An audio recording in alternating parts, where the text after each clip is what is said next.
Hi, this is Dustin with Dustin's Dollars, and today I am going to be talking about a stock that is not my typical play. That is Bed Bath and Beyond, ticker BBBY. I'm going to be talking a bit about how this could potentially be the next GameStop style short squeeze, game of squeeze, whatever you want to call it. I'm going to talk concretely about what some of the fundamentals, not necessarily the fundamentals of the business, but some of the situation here, some of the similarities to Bed Bath and Beyond that we had when we saw with GameStop, about a year ago. Before I begin, let me remind you that I am not a financial advisor or a financial professional of any sort. All opinions that I express in this video are mine and do not represent those of any company or any other individual. I do not currently have a position in Bed Bath and Beyond. I am evaluating this is part of the things that I've been looking at, so I want to share it with you. But basically, this video should be for your entertainment purposes only, because I could be wrong about everything I say in this video. You need to do your own research before making any investment decisions. So, Bed Bath & Beyond, I'm sure everybody knows, it's a retailer, it's a store where you go there to buy stuff for your home and such. And it's obviously dying a slow death. Right here is their chart going all the way back 30 years or so. And they peaked in the mid-teens here, and they've been on a downturn since then. Clearly the pandemic was a negative, and then last year they sort of rose in, I guess you would say, sort of as correlated with GameStop, and the whole everything there, meme stocks, whatever you want to call it. It's a very complex situation. But I want to talk a bit about today, right? I've seen some similarities, and there's lots of other stocks that were considered meme stocks, but I think the Bed Bath Beyond is actually an interesting situation for a couple of reasons I'm going to talk about. The first one is obviously it is a bit of a value play, right? Like I think the narrative, of course, that everything is moving online is true. I think it is. I'm comparing and contrasting Bed Bath Beyond and GameStop, and right. Bed Bath Beyond does have physical things, and I think there's, in a way, that GameStop has a lot of things that are very easy to put, very easy to make digital, very easy to just download over the internet. And I think that was clearly a major reason as to why GameStop was trading where it was in mid 2020, whereas Bed Bath Beyond has this difference where there's more physical things, right? And you can think about other stores where they go even further on this, such as Home Depot. And Home Depot is a thriving retail if you evaluate their stock, right? And actually, the company is it's a completely different company. But they have that same aspect, right, where there's a physical aspect to the goods that they sell, which I think is interesting. And Bed Bath Beyond, if you're unaware, also has a brand of a baby thing. They have their own stores, Bye Bye Baby, and that's actually an important part of the thesis. And but I just wanted to call out up front that Bed Bath & Beyond is more of a value play, right? This is certainly not a growth stock, which is where I have a bit of a bias towards growth stocks, but I think Bed Bath & Beyond is much more of a value stock. And you can see there, as Yahoo computes their trailing 12 months price of sales is 0.27. I actually think it's slightly lower than that. I think it's about 0.24 by my calculations using the shares outstanding as of the end of Q3, which I will, put a pin in that. I will talk about that topic in just a moment. But actually, I'll talk about it now, right? I think it's a value play, but let me go on to one of the things is that they have actually been buying back shares over the past 2 years, and they talk about this that they have reduced the share count from 127 million to by the end of Q3 2021 to 96 million. And if you look at their plans, they said that they are accelerating a share repurchase program. In Q4, they estimated they would buy about $275 million worth of shares. And if you actually look back at their chart and you check over, let's see, the last 6 month, right? Q3 would have, I think this was the end of Q3 was in November. And so if you're looking over this time period, if the company's done a good job, they could have bought back shares for $13, $14. I just did an average of, I figure, $16 if they were buying at $16. You do the math there. If you figure they spent $275 million buying at $16, that means they would have bought back 17.2 million shares, let's call it. And again, it could have made even more if they were buying heavily down here in the 13s. Obviously, I have no idea how they execute such a execute trades like that where they're buying back the shares. It's above my pay grade actually. I don't know how those things work, but let's just say they got an average share price of $16. That means it would have bought back 17 million shares, which takes a big chunk out of that 96 million, right? That's starting to actually be material in terms of reducing the percent of the outstanding shares. And so at let me see, I think that would have gotten it down to, what's that, 79.3 million shares by my calculations. And that actually brings their price of sales, their forward price of sales, they project I think fiscal year 2021, the one that they're about to report Q4 in this week, of 7.9 billion. That is and it's somewhere in this presentation here. I could find it. Where is it at? Nope, those are Q3 results, Q4 projections. Here you go. Approximately 7.9 billion guidance for sales for fiscal year 2021. Right. And so again, their forward price of sales, as I compute it, with that estimation on how many shares they bought back, if they actually did the 275 million, of 0.195, right? And that's that's a value play, I think. And this company isn't levered crazy. They have some debt, but it's not ridiculous. And this gets me on to the most interesting and salient piece of the situation right now. Right in March, it's been about a month now. March 6th, Ryan Cohen, who is the executive chairman of the board of directors of GameStop and who was involved in that. He took a large stake. He took a 9.8% stake of the company at the time. Presumably that's actually more, and he's above that 10%. And we will find that out as of when they report in a couple of days this week in terms of how many shares are outstanding. But you have to expect that pretty strongly that that's the case, given that they had intended to buy back 275 million shares, and their I guess their Q4 would have already been over, right? Because I think this said in November, so you would have had January, February, March. Am I doing that right? I don't know. But at least Q4 was mostly over by the time he would have filed this. So hopefully they would have already bought back the shares by that point. But if that's true, then he's very, very definitely above a 10% owner at this point. We'll see the filings to reflect that very soon. But he took a stake, and then an activist stake, right? It's a 13D, not a 13G. And he sent this letter to the board, and it's fantastic to read and actually be able to see what he's thinking here, and not just be totally in the dark. And he basically says, hey, you guys aren't doing that great. Your CEO is making a bunch of money. You've underperformed despite that, and we expect a lot more. So here's a lot of things I think you could do, right? And so he actually calls out some things, greater focus, and he has some suggestions here. By the way, if you're not familiar with Ryan Cohen, he was the founder of Chewy.com. That's like where he made his initial money. I said he was involved in GameStop, and he was, and he's now the executive chairman of the board there. But he started out, his most famous and where he made all of his money, where he became a billionaire from, at least the first time, was from Chewy.com, right? He founded that. If that wasn't not something you already knew, but he's talking about this. He's saying, hey, you guys aren't even meeting your guidance, right? They already revised it down for fiscal year 2021. Doesn't seem like your strategy is working. But one of the big things he calls out here is, maybe you should spin off Bye Bye Baby. And he says basically this one has at least 50% digital penetration. It's estimated to have, $1.5 billion in sales with double-digit growth. And I love this, where we believe it is likely much more valuable than the company's entire market capitalization today.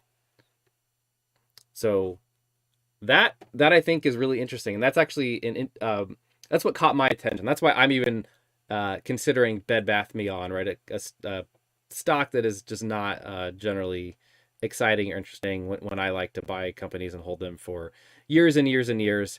Bed Bath & Beyond really doesn't fit that profile, but this is more of a shorter term, opportunity as far as I see. But I think it's interesting that you could actually see that as, this could, doing a spinoff there could actually create the separate entity, BBBY, that does have those aspects, right? That is actually, a growth play and could be valued as such. He even says they should, moving on here, they should evaluate actually just a full sale. And so I think that's interesting. He has some other stuff. He has some criticism of exactly how they compensate, how they're compensated in terms of the leadership for the company. Give it a read if you want, if you're interested. But I think that's great. The other really interesting thing about his 13D is not only did he buy the shares, right? He has about 9.4 million shares currently. He also purchased call options for January 2023 at way ridiculously high strike prices at the 60, 75, 60, 75, 80, right? And he's got a bunch of these call options. What I think is it's interesting, right? Like this makes me, think like if somebody posted this on Wall Street Bets, you'd be like, wow, this guy's an idiot. But when Ryan Cohen does it, it's interesting. Makes you think twice. And that's a 3x from $60 would be a 3x from the current price. 80 would be like 4x from the current price. And I don't know. You got to wonder if they do some of these things, what could happen to the share prices there. And you also have to wonder, what's he going to do? Is he going to, is he going to become a larger stakeholder and actually exercise all of these and hold those shares? Like that's a good chunk of shares. I think I'm just eyeballing this. It's what's that? 1.5 million more shares. I did the math somewhere. That is interesting. So, and not just to mention him getting involved and talking to the board is going to actually, potentially improve the company fundamentally, right? That they could actually make some changes, forgetting about all the technical stuff in terms of shares that are owned and, that sort of stuff. So since I am talking about this as potentially being the next GameStop, I'm going to go through a couple other things that are, very much not the fundamentals, but I do think there is a rising social media presence of investors in Bed Bath Beyond, and this is the sort of thing that we could see grow exponentially. But we've seen, this chart that I'm looking at is the membership growth of this Bed Bath Beyond subreddit on Reddit, and you can see, they don't work right when I zoom in. I'm messing up the charts. Oh well, sorry. Our website doesn't work quite right, but you can see the chart here. Hopefully, the number of people who are a part of that community, as of a year ago was 1,000. It's 5x'd in a year, and I think as you saw the attention, the big jump from when Ryan Cohen filed his 13D, and you could see this growing more and more as if the stock actually does start to go up, GameStop style, because I think you sort of had this feedback loop, right, where the share price goes up, that brings more attention, that gets some more social media attention, more people joining this, more people will decide to buy in, that pushes the price up, and you have this feedback loop there. And I think that's that's exactly what we saw with GameStop, at least as a big part of the situation there.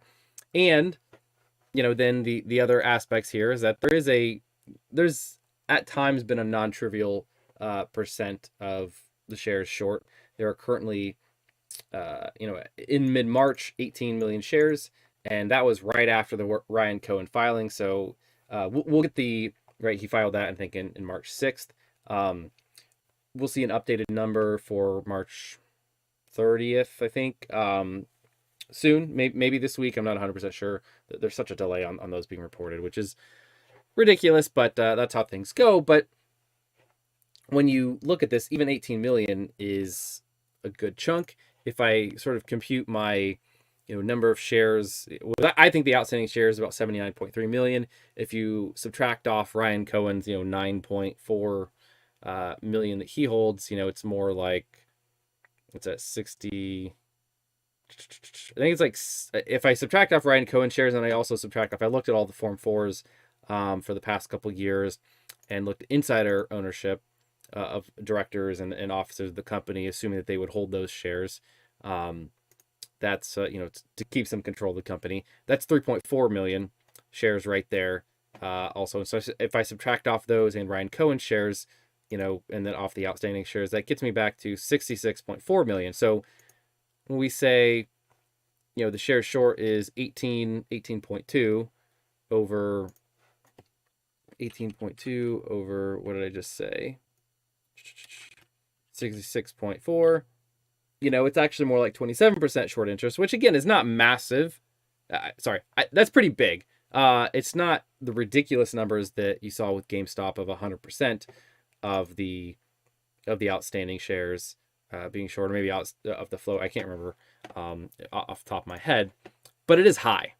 And the other again, like, this is the sort of thing where there's no one piece that I would point to and say, yeah, this is definitely the next GameStop. But this actually starts to, when I look at all these things, I see that it has a lot of the same elements.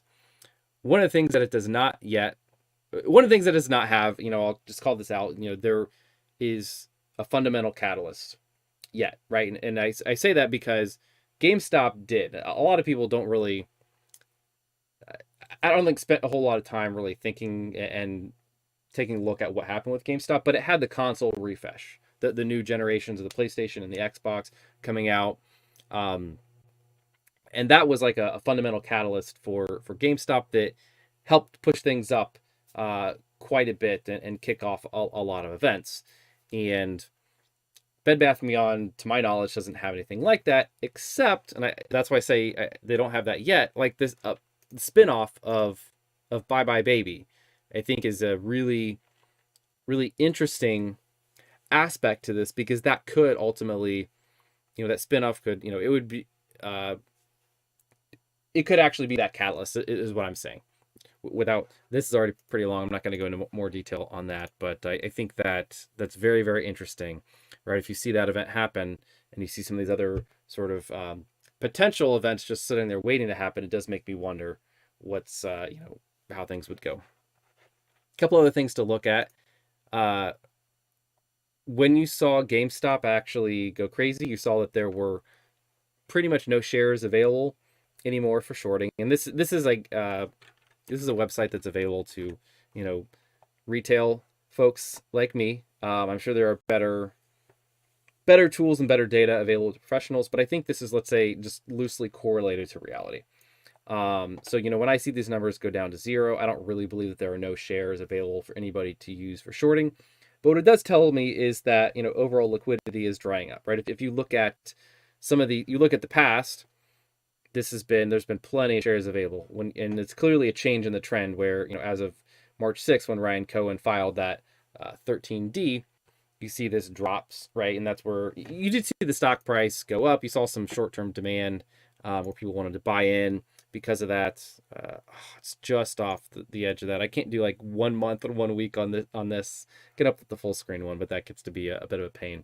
But you can see that there was the spike up right here. That's when Ryan Cohen filed. And it spiked up, I think, even higher after hours, but ended, not ridiculously high. And it's up, but it's coming back down. Before that, it was around the 16, 17. It's only in the 19s right now, so it's only up like 10, 15% from that point. And you do see some liquidity returning here, where there are some shares available to short. The short borrow fee, right, the spot fee, is still very low. I think we saw GameStop at 40% for months. Before things actually started going really crazy. But, you saw the liquidity dry up like this in terms of there weren't that many shares available for shorting. And just another aspect that you look at is the institutional ownership. And you can see here, at least according to Fintel, which I don't actually, I don't know how reputable this is. I'm going to try to probably do my own research. Oh, it doesn't zoom in very well. I guess it zooms in a little bit. You can see here, they actually report that the number of institutional shares that are held is 109 million, which is more than the outstanding shares right now, and way more than the outstanding shares if they actually got it down to 79 million now. And especially, that does actually include Ryan Cohen shares being held there, because if you scroll down, you can see the shares that are reported through 13Ds and 13Gs, and you see there's, RC Ventures is right there, 9.4 million, but you also see Vanguard with 10.7, you see Fidelity, that's FMR, with 13.8, and BlackRock with 16.5. And there's others here, and then there's some actual funds that hold shares here. And I'm not going to worry about all of this, right? The point is, it does look like there's quite a bit of institutional ownership. I do think the Vanguard, Fidelity, BlackRock are probably holding this in their index funds, or especially Vanguard. But I think Fidelity and BlackRock also have large index funds where they hold, just a bunch of shares. They're holding the market as a whole. And, those are the sorts of holdings that I would not expect to be selling out if the price goes up. So I think that's interesting. The other thing that is different with, with this is there's no roaring kitty. I don't know if everybody knows that was the um, guy on YouTube who did a lot of very deep research and analysis on GameStop, and I think contributed quite a lot to the retail following there. But I think it's overall this has a lot of the same aspects. The one other bit here, and I did actually talk about or I titled the video with the gamma squeeze potential, and that is as the price goes up, the all the outstanding interest on the call options cause more buying of shares, right? And the gist there is the market makers or folks who've sold the shares or sold the calls, if they are not 100%, if they don't actually hold 100 shares at the point that they sold the call, they presumably are trying to hedge, do some delta hedging, meaning that they'll hold at least enough shares to roughly offset how many shares that call option is equal to right now. If you're not familiar with the Greeks on options, you should look into that. And I would not say I'm an expert either, but I sort of assume that people are hedging with the delta right now. And I exported the open interest on all the call options from the expiration in April all the way up until January of 2023. And I looked at the open, let me make this bigger. I looked at the open interest on all of them. I assumed that there were already, all those options are already delta hedged, right? So if you look at, I'm just picking one out at random here. You look at the $26 option expiring in November of 2022. The delta on that one currently, is 0.55. So I assumed that they were already hedging that. I could have rounded these. I did not round it. I'm using decimal place here. They're already holding, for those 13 open options, they're already holding 724 shares right now in order to hedge that delta risk for the seller of the call. What I did here was I also then computed if that was in the money, if it has a delta versus a delta of 100 in the money at the expiration date, how many additional shares would that market maker have to, or the person who sold the call, have to purchase in order to then, deliver on the call option? And I did this column is if the stock hit $60, and then this column is how many they'd have to buy if it hit $80. And I did actually do the reverse in the sense that you see some of these strike prices of like $70. If the stock only goes to 60, they could actually, all these shares that they're holding in order to hedge those $70 call options, they could actually return. So if you add all of that up and you get down here, this is right here is the sum. I could probably bold these here. So right now I assume that there are 7.4 million shares that are being held just to hedge the call options, the delta risk, and that they would have to additionally buy about 9 million shares if the stock was at $60. And if the stock went to $80, they would additionally have to buy 13 million shares. If I assume that in the process of that happening, 75% of the short positions also closed out, which was, so that's like 13.6 million, right? Because shares, because there were 18.2 million shares that are currently short as of mid-March. Then that, would be about 22.7 total shares. That this is the shorts plus the amount that need to be bought for the call options, right? 22.7 if it hits $60, 26.6 if it hit $80. And again, these are the sorts of things, I know that these are kind of absurd numbers given that it's at $20, 19 and change today to talk about 60 or 80, but this sort of thing, again, where, as the stock goes up, this sort of continuous hedging has to happen where people have to buy in order to be neutral on delta. And so that's it's not unreasonable to think, right? I guess what I'm saying is there's a, because of this, there's a high potential of that gamma squeeze where it sort of feeds on itself and has a feedback loop of pushing the share price up. And then beneath this, I also put what percent of the outstanding shares it is and what percent of the float, where I'm considering the float here as the percent outstanding minus Ryan Cohen's calls, and minus the shares held by insiders.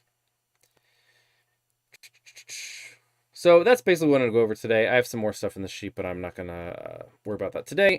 So in the future, like, my takeaway here is there's actually a lot of similarities.